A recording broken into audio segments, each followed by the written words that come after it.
program studi ekonomi syariah kelas A semester 6.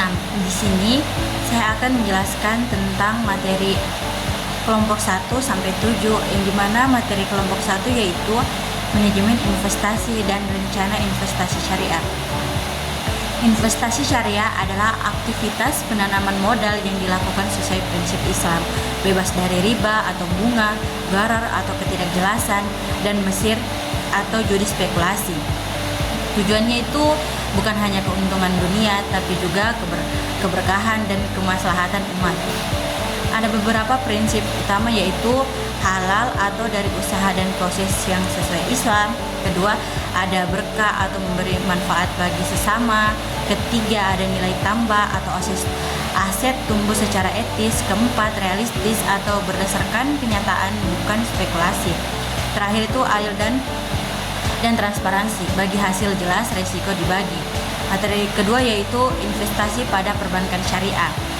Investasi syariah adalah penanaman dana yang bebas dari riba, spekulasi, dan ketidakjelasan sesuai prinsip Islam. Bank syariah menawarkan produk investasi seperti pendapatan yang terbagi menjadi beberapa bagian. Yang pertama, tabungan dan deposito atau mudharabah. Kedua, nasabah atau menyerahkan dana mengelola bank dan untung bagi sesuai nisbah. Ketiga, sukuk atau surat berharga sesuai untuk pembiayaan proyek jangka panjang. Yang kedua itu pembiayaan, terbagi menjadi beberapa bagian. Yang pertama, mudharabah atau nasabah, musyarakah atau kerjasama modal usaha.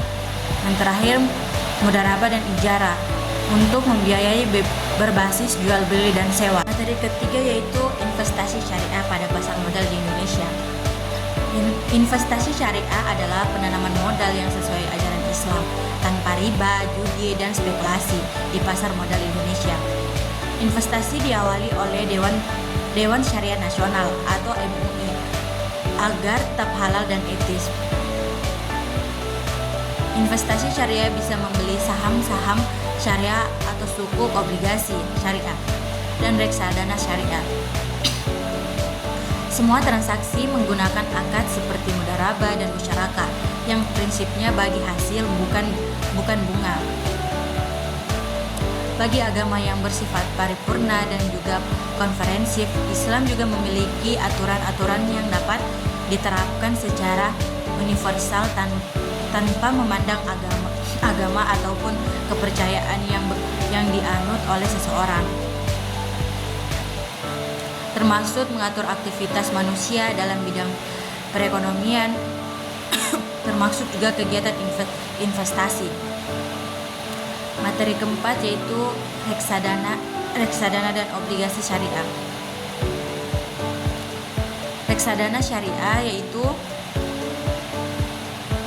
yaitu ada investasi kolektif, dana dan masyarakat dikelola oleh manajer investasi dan ditempatkan pada saham atau sukuk yang halal dan sesuai fatwa MUI. Ada 4 jenis reksadana. Yang pertama itu pasar uang, pendapatan tetap, saham, dan campuran. Yang kedua itu ada obligasi syariah atau sukuk. Obligasi syariah atau sukuk adalah surat utang berbasis akad seperti mudharabah, bagi hasil atau ijarah atau sewa. Berbeda dengan obligasi konvensional, sukuk tidak menggunakan bunga tetapi berbagi keuntungan usaha. Materi kelima itu ada investasi pada asuransi syariah, di mana investasi syariah adalah penanaman modal untuk keuntungan di masa depan dengan cara yang sesuai syariat Islam, tanpa riba, gharar, dan mesir. Tujuannya bukan hanya untuk utang, tetapi juga berkah dan kemaslahatan umat. Sedangkan asuransi syariah adalah sistem tolong-menolong atau ta'awun, di mana peserta saling menanggung resiko lewat dana baru.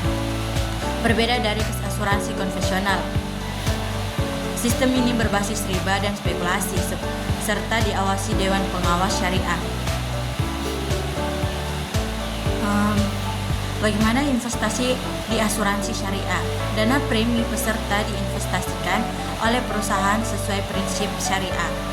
Misalnya, pada saham syariah, sukuk atau reksadana halal, manajer investasi wajib mengutamakan portofolio yang aman, halal, dan optimal.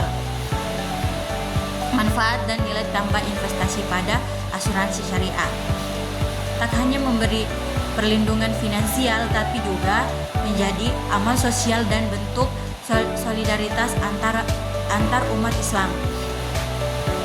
Materi keenam itu ada zakat dan sedekah. Zakat adalah kewajiban bagi setiap muslim untuk menyisihkan harta demi kemaslahatan umat. Sedekah adalah pemberian sukarela, bisa berupa uang, makanan, tenaga, bahkan senyuman. Keduanya memiliki dampak besar secara sosial dan spiritual. Zakat dapat digunakan untuk mengurangi kemiskinan, mendanai UMKM, membangun sekolah, rumah sakit, dan infrastruktur publik. Zakat tidak hanya membantu langsung, tapi juga menciptakan sistem ekonomi yang adil dan produktif. Materi ketujuh yaitu infak dan wakaf. Dalam ajaran Islam, infak dan wakaf merupakan dua instrumen keuangan sosial dan memiliki fungsi yang vital dalam membangun solidaritas sosial dan mendistribusikan kekayaan secara adil. Keduanya berakar kuat dalam ajaran Al-Quran dan Sunnah, serta telah menjadi praktik nyata umat Islam sejak masa Nabi Muhammad SAW dan para sahabat. Infak dan wakaf sebagai instrumen investasi publik.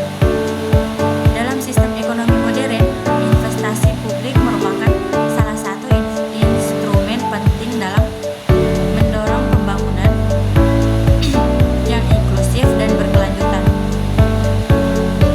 Tantangan dan solusi.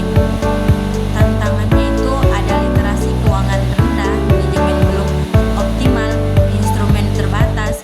Yang solusinya itu ada edukasi publik, regulasi kuat, pengelolaan profesional, dan digitalisasi instrumen syariah. Baik, itu saja yang bisa saya sampaikan. Kurang dan lebihnya mohon dimaafkan. Billahi taufiq wal hidayah. Wassalamualaikum warahmatullahi wabarakatuh.